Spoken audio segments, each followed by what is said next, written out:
श्री गणेशाय नमः। श्रावण मास महात्म्य अध्याय 23। श्रावण कृष्ण जन्माष्टमी व्रत। भगवान शिव बोले, हे सनत कुमार, श्रावण मास के कृष्ण पक्ष की अष्टमी को अर्धरात्रि को वृषकालीन चंद्रमा में इस योग के आने पर देवकी ने कारागृह में वासुदेव पुत्र कृष्ण को जन्म दिया। वैसे सिंह राशि का सूर्य पड़ने पर उत्सव का आयोजन किया जाना चाहिए। पहले सप्तमी को प्रातः शौच और दातुन से निवृत्त हो अल्प मात्रा में भोजन ग्रहण करें। रात्रि को स्त्री संसर्ग से बचें, फिर प्रातः व्रत नियम से रहें। अष्टमी को सारा दिन भगवान कृष्ण के लिए व्रतधारी रहें। इस प्रकार सांसारिक प्राणी को 7 जन्मों के पापों से मुक्ति मिल जाती है। पापों से मुक्त हो गण सहित वास करना ही व्रत कहलाता है। अष्टमी वाले दिन व्रती को तिल सहित पवित्र नदी में स्नान करना चाहिए। शोभन प्रदेश में देवकी का सूतिका ग्रह स्थापित कर उसे विभिन्न प्रकार के फूलों से सज्जित कर वहां पर कलश रखकर उसको फलों से सजाकर पुष्प, चंदन, अगरूप, धूप और दीपों की माला से शोभायमान बनाएं। नृत्य, वाद्य, गायन से कृष्ण कीर्तन करें।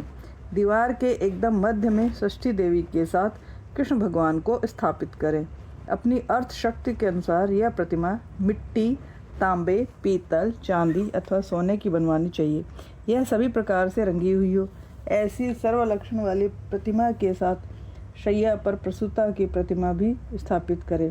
उस प्रसूता प्रतिमा के साथ बाल कृष्ण को भी स्तनपान करते हुए दिखलाएं।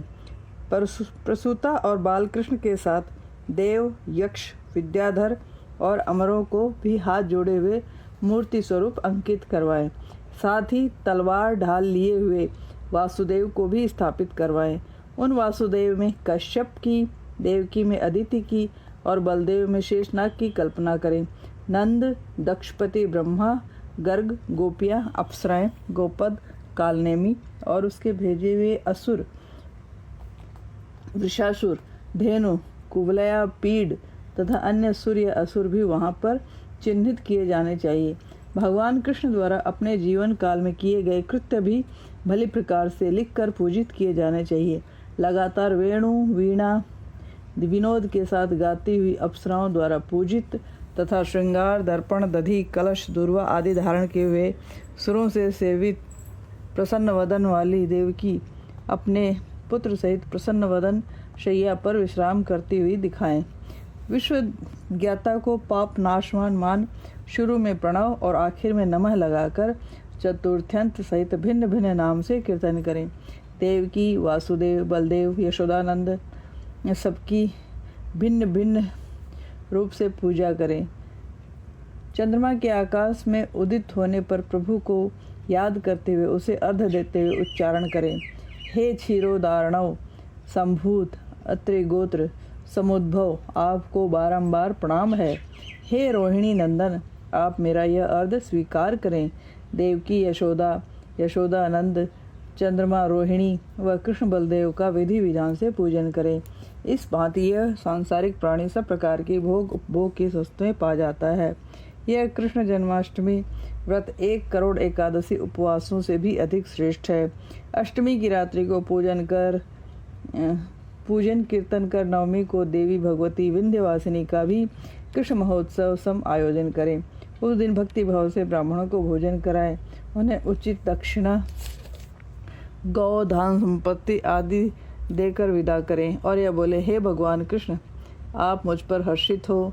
मैं गौ तथा ब्राह्मण के रक्षक वासुदेव को प्रणाम करता हूँ। सर्वत्र शांति हो, वह सबका कल्याण हो, ऐसा बोलकर विसर्जन करें। तब मौन धारण कर रिश्तेदारों के साथ स्वयं भी भोजन ग्रहण करें। इस प्रकार जो प्राणी प्रत्येक साल यह उत्सव मनाता है, वह निरोग एवं असाधारण सौभाग्यशाली बनता है। वह अपने परिवार सहित मरणोपरांत वैकुंठ पाता है। शंकर जी बोले, हे पुत्र, अब मैं तुमको उद्यापन विधि विस्तार से बताता हूँ, जो इस प्रकार है। उद्यापन किसी भी दिवस नियमानुसार मनाएं। एक दिन पूर्व केवल एक समय ही भोजन करें। उस दिन सोते हुए भगवान विष्णु को याद करें। भोज तथा संध्या को ब्राह्मणों से स्वस्ति वाचन करवाकर आचार्य को नियुक्त कर ऋत्विजों का पूजन करें। धन की कृपणता छोड़कर 1 आधा या चौथाई पल की सोने की मूर्ति स्थापित करवाएं। उन पर मिट्टी अथवा तांबे का कलश रखवाकर उस पर चांदी या बांस का पूर्ण पात्र रखवा दें। उसे कपड़ों से ढककर व्रती को उस पर वैदिक या तांत्रिक मंत्रों की सहायता से 16 उपचारों से पूजा करनी चाहिए। देवकी के साथ साथ प्रभु को भी अर्घ देना उचित है।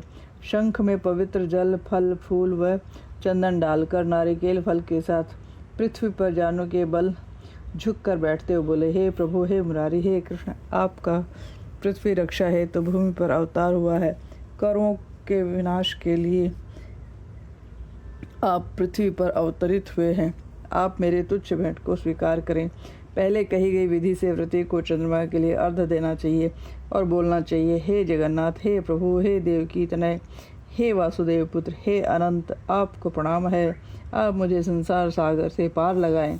इस तरह प्रभु विनती कर रात्रि जागरण भी करें। आने वाले दिन प्रातः प्रभु पूजा करके श्रद्धा भाव से मुख्य मंत्र से पायस, तिल और शुद्ध घी से 108 बार होम करके फिर पुरुष सूक्त से हवन करना अनिवार्य है।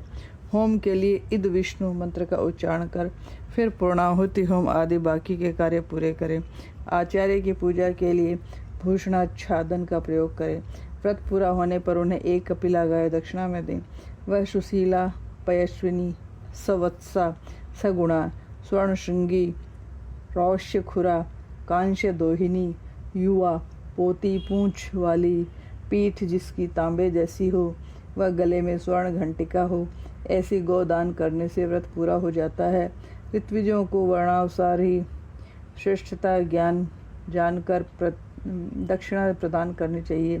8 ब्राह्मणों को प्रेम सहित और एक चित हो भोजन देना चाहिए और 8 जल से परिपूर्ण कलश भी दान में दें।